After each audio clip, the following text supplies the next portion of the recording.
de los temas de mayor relevancia a la hora que hablamos de desarrollo urbano y vivienda es contar con la enorme cantidad de recursos que se requieren para financiar la producción de las casas, para otorgar los créditos, para hacer todo lo que tiene que ver con esta poderosa industria. Y eso requiere fundamentalmente de los bancos, por supuesto, pero también del mercado de valores. Y los recursos, tanto los bancos como el mercado de valores, requieren un incentivo fundamental para poder otorgar sus recursos: confianza. Hoy vamos a hablar de la forma en que se genera confianza y para eso tenemos un invitado de lujo, Germán Ahumada, presidente de Consorcio A. Empezamos.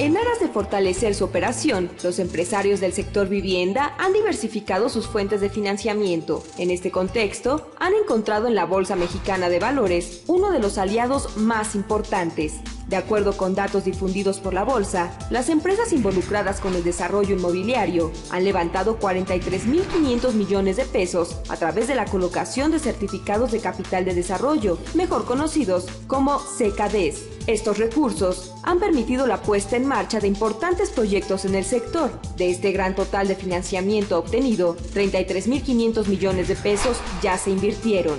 A la fecha, 14 empresas de la industria participan en el mercado de valores, mismas que durante el 2017 registraron un paso destacable. En este año, los grandes resultados de las empresas vivienderas quedaron reflejados en el índice Habita, mismo que consiguió un rendimiento positivo de más del 15%. Para el 2018, la actuación de las vivienderas es prometedora, por lo que el apetito de inversionistas institucionales por apostar en este sector crece. Agencias internacionales han destacado que a pesar de la incertidumbre que pudiera existir para el año, las empresas de la industria mantendrán un buen ritmo. A decir de analistas, 2018 se mantendrá como un buen año para que las empresas acudan a la Bolsa Mexicana de Valores y busquen recurso con la mira de impulsar su desarrollo. Muy buenas tardes. Estamos en Vivienda y Ciudad y hoy tenemos que hablar de un tema muy importante para el desarrollo del país, que es la forma en que se produce la vivienda, visto desde la óptica de los grandes inversionistas, de las empresas que en verdad están tomando el riesgo de invertir para que esto funcione. Porque esto, si bien es cierto que se hacen viviendas a lo largo del territorio nacional, también tiene que ver, así como hay montones, cientos de empresas pequeñas y medianas, también es el papel de las grandes empresas que tienen que ver con los grandes fondos de inversión, con la bolsa de valores, con los bancos internacionales, y ese es el papel que hace que esta industria tenga ese poderoso músculo que permite hacer 400, 500 o 600 mil viviendas al año nuevas. Y para eso tenemos como invitado a un líder de opinión de esta industria, a uno de los activos del sector. Germán Ahumada, ¿cómo estás? ¿Qué tal, Horacio? Muy bien, muchas gracias. Germán, pues tú evidentemente eres una de las personas que más sabe de esta industria porque llevas tiempo en ella, porque has desarrollado una empresa que ha sido eficiente, que ha logrado entrar a la bolsa, que participa en diferentes segmentos del mercado de la vivienda y en diferentes segmentos del mercado inmobiliario. Todo eso tiene que ver, como decía en la introducción, con la generación de un proyecto de negocio importante y con la capacidad de conseguir los recursos en diferentes lugares para poder fondearlo. Estamos hablando de un sector que la pura vivienda implica inversiones por entre 450 mil y 500 mil millones de pesos al año, y que en el contexto del gran mercado inmobiliario, sumando centros comerciales, parques industriales, oficinas, a lo mejor le andamos pegando $1 billón de pesos de inversión anualizada. ¿Tú cómo sientes esto? ¿Qué significa la industria de la vivienda en el contexto de lo que significa como una fuente de inversión para el país? Bueno, en primer lugar quisiera yo decir la vivienda pues es un satisfactor social muy importante, contribuye muy importantemente también para el Producto Interno Bruto, crea empleos muy importantemente también, y pues debemos de pensar que 37 industrias dependen directamente de la vivienda. Entonces, a mí me gustaría un poquito nada más para darle un contexto. Nosotros le llamamos el tren de la vivienda. Es algo difícil de echar a andar y una vez que va a cierta velocidad no admite ni frenones, ni cambios bruscos, ni nada. Yo creo que los inversionistas pues ven esto y piensan a mediano plazo. La vivienda ya tiene un plazo importante desde que compra uno el terreno, hace los proyectos, permisos, construye infraestructura, vende, escritura, etcétera. El proceso se puede llevar a veces varios años. Entonces, el que haya la seguridad de que puede uno transitar en un cambio de gobierno y demás es importantísimo. Nosotros llevamos ya 41 años de estar en la vivienda, hemos hecho más de 340,000 casas y nos han tocado todo tipo de crisis. Y la forma de poder transitar en estas crisis, pues aparte de ser prudente, tiene que ver más que nada con el financiamiento. Si no existe el financiamiento, en primer lugar para los compradores de la vivienda y después para los desarrolladores, no existiría la vivienda. Entonces, actualmente ha habido bastante financiamiento para los compradores a través del Infonavit, del Fobiste, de la banca, un poquito menos para los desarrolladores. A partir de la crisis que tuvieron estas tres empresas en 2013, se frenó muy importantemente el financiamiento a los desarrolladores. En primer lugar, el financiamiento corporativo que antes recibíamos lo frenaron totalmente y solo empezó a funcionar los créditos puente con apoyos en muchos casos de la Sociedad Hipotecaria Federal, pero si uno no tenía garantías específicas e importantes, no había el financiamiento. Por otro lado, los inversionistas, nosotros estando en bolsa, pues obviamente no podemos pensar que estuvieron muy contentos de que no les hayan pagado ni los bonos ni los préstamos y que hayan dejado tirados desarrollos a medio hacer. Entonces, pues nos ha costado 5 años el estar convenciendo a los inversionistas de que regresen como estaban antes. Recientemente pudimos colocarse un certificado bursátil importante, pero todos los créditos bancarios tienen que ir con garantías que anteriormente al corporativo pues prestaban a uno con el puro balance, lo cual pues es muy importante para ellos. Por otro lado, a las acciones, si nosotros podemos ver, pues el precio de las acciones se han estancado porque desgraciadamente pasa que las noticias buenas, sí, pues las ven como que pues esas no hacen mucha noticia. Pero que no vaya a ser un problema, porque entonces sí se paran. Aquí lo que hay que entender también es que si el ciclo de negocio de la industria inmobiliaria es un ciclo de largo plazo, tú hablabas de que quizá entre que compras un terreno, de la primera visita que haces un terreno a que empiezas a construir pueden pasar 2 o hasta 3 años. Y después, según el tamaño del proyecto, a lo mejor te echas otros 2 o 3 añitos. Son ciclos largos. Entonces significa que los inversionistas tienen que tener un horizonte de confianza de largo plazo. O sea, tienen que pensar, lo interesante, lo atractivo para los inversionistas del sector inmobiliario es que hay muchos fondos de capital en todo el mundo, de todo tipo, que buscan destinos buenos de largo plazo, pero buenos. Y esos destinos buenos se construyen con confianza. Y la confianza, más allá del trabajo que hacen las empresas, que hacen los compradores comprando las casas, que es un gran trabajo, pero también tiene que ver con las señales que brinda el gobierno. Estamos viviendo un contexto de un proceso político que nos va a traer una nueva administración federal, una nueva presidencia, una nueva Secretaría de Hacienda, una nueva serie de factores. ¿Cómo se construye la confianza para esos grandes inversionistas y qué le duele la confianza? Bueno, yo creo que es muy importante, en primer lugar, el ser claros en lo que estamos transmitiendo. Tradicionalmente, al inicio de cualquier administración de un nuevo gobierno, se frena un poco la vivienda por un factor muy importante, que los mismos desarrolladores se van cautelosamente. Nosotros no nos podemos dar ese lujo porque somos una empresa pública y tenemos que estar dando resultados trimestralmente. Entonces, el que nosotros dijéramos, ¿saben qué? el próximo año vamos a decrecer un 20% para estar seguros. Se te muere la acción. Bueno, obviamente pues todo el mundo se pone a vender y entonces pues no podemos hacer absolutamente nada. Esto es una gran ventaja y una desventaja. Es una gran ventaja porque nosotros vamos a tener producto para ofrecer en los primeros años, en los primeros meses del próximo sexenio, y la desventaja sería si por algún motivo hubiera algún cambio brusco. Yo creo que lo primero que habría que hacer es estar claros de que el tren va funcionando y lo pueden ver. Hay ciertos mitos que debemos también tratar de disipar. El mito de que hay 5 millones de viviendas abandonadas, bueno, eso causó mucha especulación.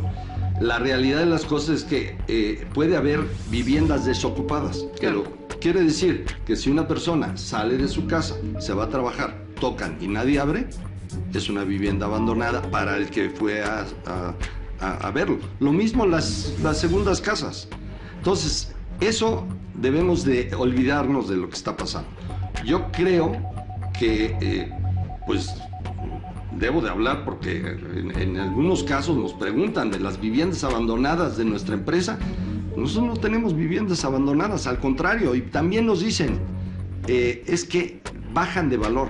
Yo quisiera que fuéramos a muchos de los desarrollos y la plusvalía que están teniendo los desarrollos bien hechos son muy importantes. También tenemos que convencer al que va a comprar que es el mejor momento para comprar, porque ahorita los créditos tienen una tasa de interés muy atractiva. Cuando están subiendo, en otros productos están subiendo las tasas de interés, pues ya no hablemos de tarjetas de crédito, ni mucho menos, pero las tasas son altísimas. Y nosotros vemos que hay productos con tasas de interés del 8,5-9%. Sí, bajísimas. Bajísimas, 12%.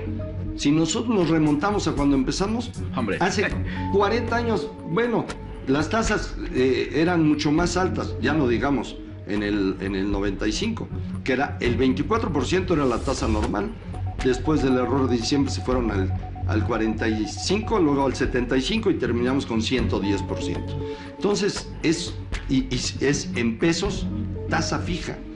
Es algo que si nos hubieran dicho hace unos años, no lo hubiéramos soñado. No, sería un ideal para poder comprar casa. Otro tema es que los precios de las viviendas, como no ha habido en México alguna burbuja inmobiliaria, no ha habido una alza artificial de precios, la realidad es que los precios no van a bajar de las casas. Entonces, la gente que quiera comprar una casa, pues es un buen momento. Ahora, una pregunta.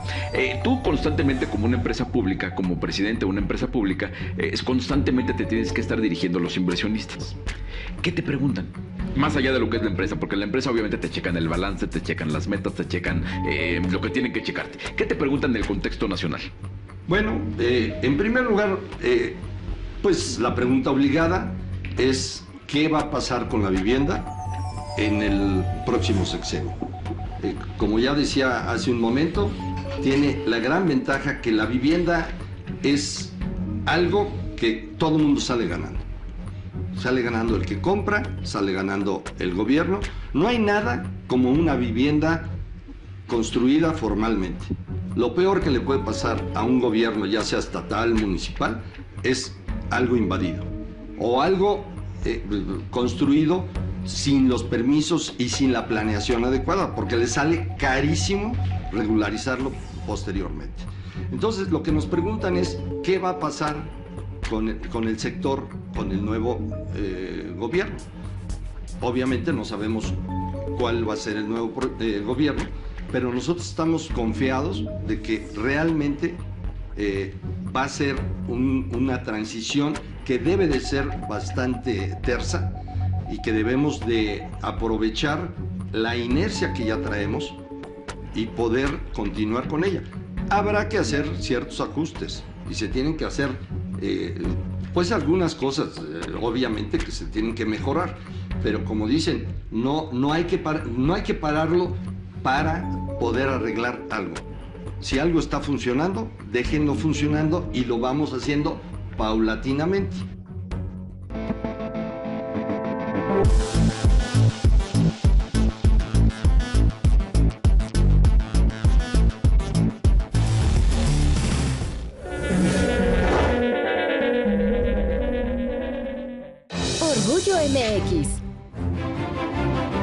La Bamba. Un ataque de piratas fue la inspiración para crear el son jarocho más famoso de la historia, que representa a Veracruz y a México a nivel internacional. De compositores anónimos, surgió en el siglo XVII y tras ser interpretada en 1958 por Richie Valens, cantante de raíces mexicanas, La Bamba se convertiría en el primer tema y símbolo del rock latino en la historia. Orgullo MX. Esta semana en Cambio, la música latina, porque es una revolución cultural. En entrevista exclusiva para Cambio, J Balvin, el pop del presente y futuro, nos cuenta qué se siente ser el segundo artista más escuchado en Spotify. Además, 4 raperos de origen árabe unieron sus voces para que el mundo conozca los horrores de la guerra. Revista Cambio. Esto es Capital Show. Comenzamos. Un espacio dinámico, dedicado al entretenimiento y la música, con entrevistas, coberturas e información que es tendencia en redes sociales. Capital Show, con Sergio López Dávila por Efecto TV. Los responsables de la tierra.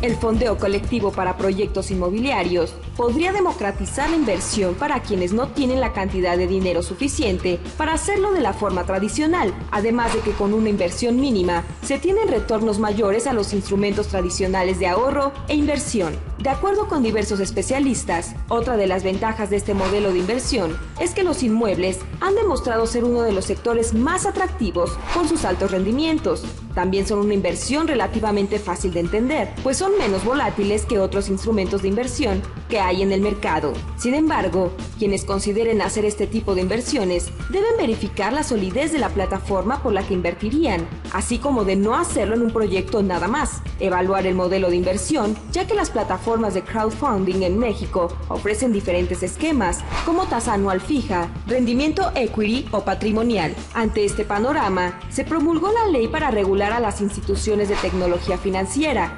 conocidas como fintech.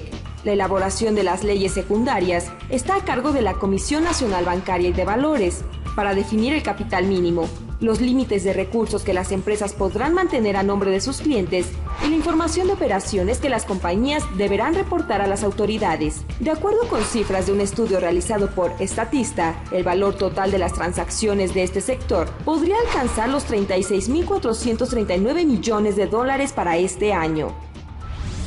Antes de empezar a grabar hablábamos de que hay industrias donde tú puedes parar, se atoró algo, se paras, quieres volver a iniciar porque ya desatoraste, un botón y ya. En este caso, como bien decías, es un tren que pesa toneladas, que arrastra meses de periodo de producción, de ciclos de negocio. Entonces, si tú frenas ese motor, frenarlo es fácil.